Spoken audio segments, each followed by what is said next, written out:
পঞ্চগড়ের বিএনপির সমাবেশে জড়ো হয়েছেন বিপুল সংখ্যক নেতাকর্মী। এই মুহূর্তে সাঁকো স্কুল মাঠে আছেন সহকর্মী আহমেদ সালেহীন। সরাসরি যাচ্ছে তার কাছে। সালেহীন, বিএনপি ঘোষিত রেইনবো নেশনের যে দর্শন, যেখানে সাম্য, সম্প্রীতি এবং যেই মানবিক বাংলাদেশ গড়ে তোলার যে লক্ষ্য এবং ঐক্যবদ্ধ একটি বাংলাদেশ গড়ার লক্ষ্য নিয়ে আজকের এই পঞ্চগড়ের সাঁকোয়া যে উচ্চ বিদ্যালয় মাঠে জনসমাবেশ আয়োজন করেছে, তার চিত্র কিন্তু আপনারা দেখতে পাচ্ছেন যে যারা এখানে উপস্থিত হয়েছেন তারা মূলত বিএনপির অঙ্গ সহযোগী সংগঠন ছাড়াও হিন্দু, বৌদ্ধ, খ্রিস্টান ঐক্য যে ফ্রন্ট, কল্যাণ ফ্রন্ট, তাদের নেতৃবৃন্দ কিন্তু উপস্থিত হয়েছেন। বিভিন্ন রঙিন ক্যাপ মাথায় দিয়ে, রঙিন টুপি মাথায় দিয়ে, যেখানে লাল, নীল, হলুদ, কমলা, সবুজ সেই বর্ণের বা রঙের টুপি মাথায় দিয়ে তারা এখানে অবস্থান করছেন, বসছেন। এবং তাদের আজকের এখানকার বার্তা হচ্ছে যে সাম্য, সম্প্রীতি এবং মানবিক বাংলাদেশ গড়ে তোলার জন্য সবাই ঐক্যবদ্ধ, সবাই এক আছে।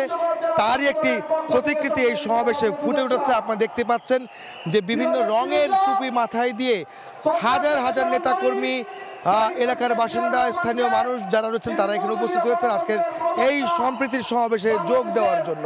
এই সমাবেশে আজকে বিএনপি মহাসচিব মির্জা ফখরুল ইসলাম আলমগীর তিনি উপস্থিত হবেন। তিনি প্রধান অতিথি হিসেবে এখানে বক্তব্য রাখবেন। কিছুক্ষণের মধ্যে এই সমাবেশে তিনি আসবেন এবং এটি 6 বছর পরে পঞ্চগড়ে কোনো সমাবেশে তিনি যুক্ত হচ্ছেন আজকের এই জনসভার মাধ্যমে। আপনারা জানেন যে গত কিছুদিন যাবতই সাম্প্রদায়িক সম্প্রীতির যে বাংলাদেশ, যে সাম্প্রদায়িক সম্প্রীতি বিনষ্টের জন্য নানা রকমের চক্রান্ত এবং ষড়যন্ত্র হচ্ছে, তার বিরুদ্ধে একটি নতুন বার্তা দেওয়ার জন্য এই সমাবেশের ডাক দেওয়া হয় এই পঞ্চগড় থেকে, এবং পঞ্চগড়ে সেই সমাবেশ আয়োজন করা হচ্ছে। আপনারা জানেন আরেকটি বিষয় যে এই ঐক্যের মাধ্যমে নতুন একটি বাংলাদেশ গড়ার ক্ষেত্রে এর জনগণের প্রতিনিধিত্ব করে এমন সরকার প্রতিষ্ঠা করতে তারা ঐক্যবদ্ধ হচ্ছেন এবং প্রস্তুতি নিচ্ছেন। তারই কিন্তু একটি বার্তা এখান থেকে দেওয়া হচ্ছে।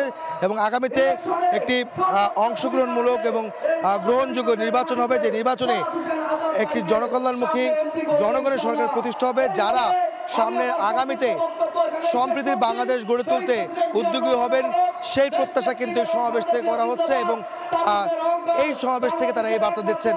তো এই ছিল আমার কাছে পঞ্চগড়ের সাঁকোয়া উচ্চ বিদ্যালয় এবং কলেজ মাঠের বিএনপি আয়োজিত জনসভার সবশেষ খবর।